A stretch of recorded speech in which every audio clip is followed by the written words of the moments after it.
De la tribuna, la senadora Mónica Arriola Gordillo, hasta por 3 minutos para formular pregunta.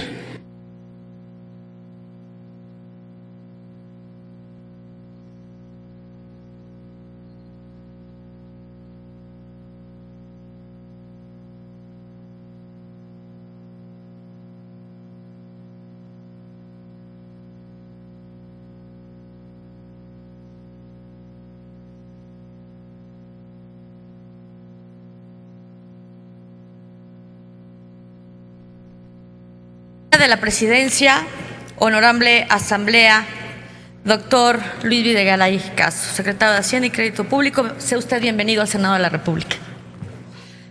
Al pueblo de México. Señor secretario, su disposición a atender las diferentes posiciones e inquietudes en torno del Estado de la Nación en materia económica demuestra su talante y seguridad sobre el manejo de los recursos públicos, tema que se contempla en la glosa del tercer informe de gobierno. Lo menos que esperamos en esta Cámara Alta es seguridad en las finanzas, unas finanzas sanas, pero sobre todo un manejo responsable y transparente. Señor secretario, en días anteriores usted afirmó que la economía mexicana presenta una mejora y que no se ha encarecido la vida del mexicano desde el inicio de la actual administración, presentando un paquete económico que presume tener como objetivos preservar la estabilidad e impulsar con responsabilidad el crecimiento económico y el bienestar de las familias mexicanas.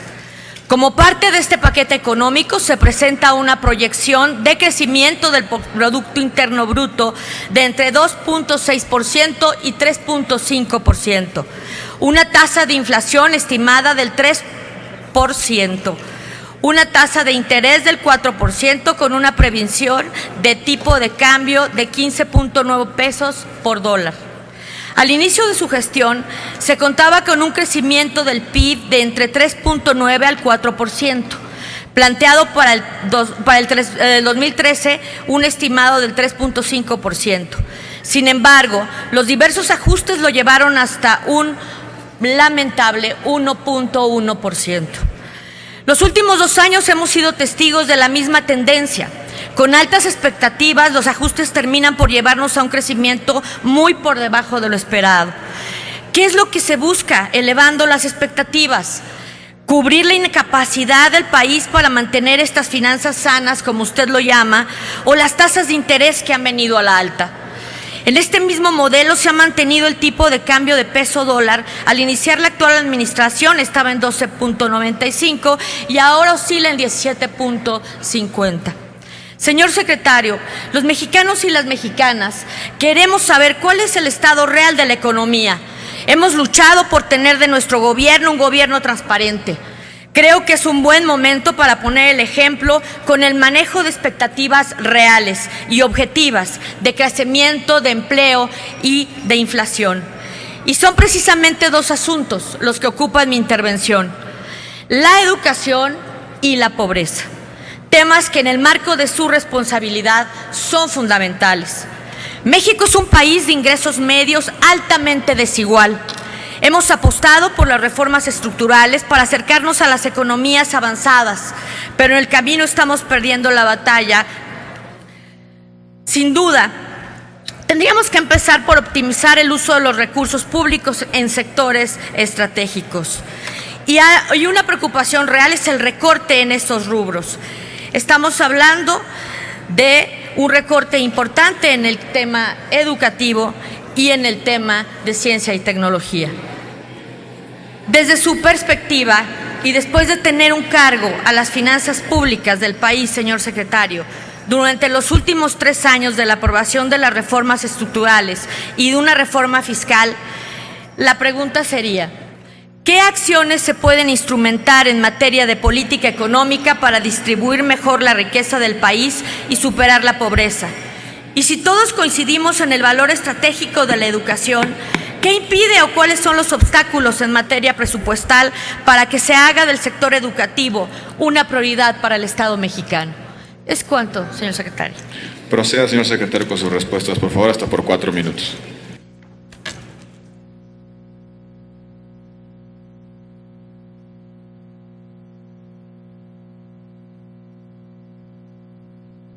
Active, por favor, el micrófono, senador. Gracias. Senador Arreola, muchas gracias. Con el permiso del presidente de la mesa directiva, me refiero en primer lugar a las estimaciones con las cuales estimaciones macroeconómicas con las cuales se elaboró el paquete económico. Permítame hacer un par de precisiones. El crecimiento en 2013 fue de 1.4, no de 1.1%. El tipo de cambio en este momento, el tipo de cambio al mayoreo, no es de 17.50, es de 16.60. Y son relevantes estas precisiones precisamente por las estimaciones que están a consideración de la Cámara de Diputados como Cámara de origen y, por supuesto, del Senado en su momento como Cámara revisora. ¿Cómo hicimos las estimaciones?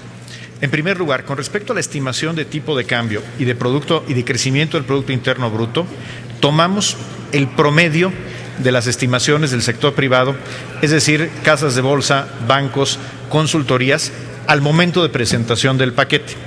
Hace una semana que tuve el honor de comparecer ante la Cámara de Diputados, reflexionaba yo que una buena práctica que se ha adoptado en años anteriores es revisar esas estimaciones conforme al consenso de los analistas al momento en que se apruebe la ley de ingresos, específicamente la aprobación en Cámara de Diputados. Esto es algo que, por ejemplo, se hizo el año pasado con respecto al precio del petróleo. En este caso, en materia de tipo de cambio, creemos que eso es una práctica sana. Debo destacar que lo conservador en materia de finanzas públicas respecto al tipo de cambio es tener un sesgo hacia una mayor fortaleza del tipo de cambio, porque una mayor depreciación tiene un efecto positivo un efecto neto positivo sobre la estimación de los ingresos públicos. Por lo tanto, ser conservadores en materia de finanzas públicas es tener cierto sesgo hacia un peso más fortalecido. La estimación del precio del petróleo no se basa en una proyección, se basa en lo que ya cubrimos en el mercado. Y la estimación de inflación es la de Banco de México. Con respecto a los rubros presupuestales, y esto es algo que habrá de discutirse en la Cámara de Diputados, quiero compartir algo para tranquilidad de todos nosotros. No se propone en el proyecto de presupuesto de egresos de la Federación a la Cámara de Diputados una disminución en el gasto educativo.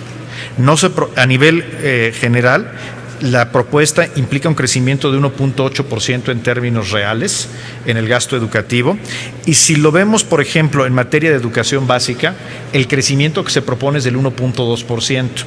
Esto es cuando se consideran los tres ramos presupuestales que integran el gasto educativo: el ramo 11, el ramo 25 y el ramo 33.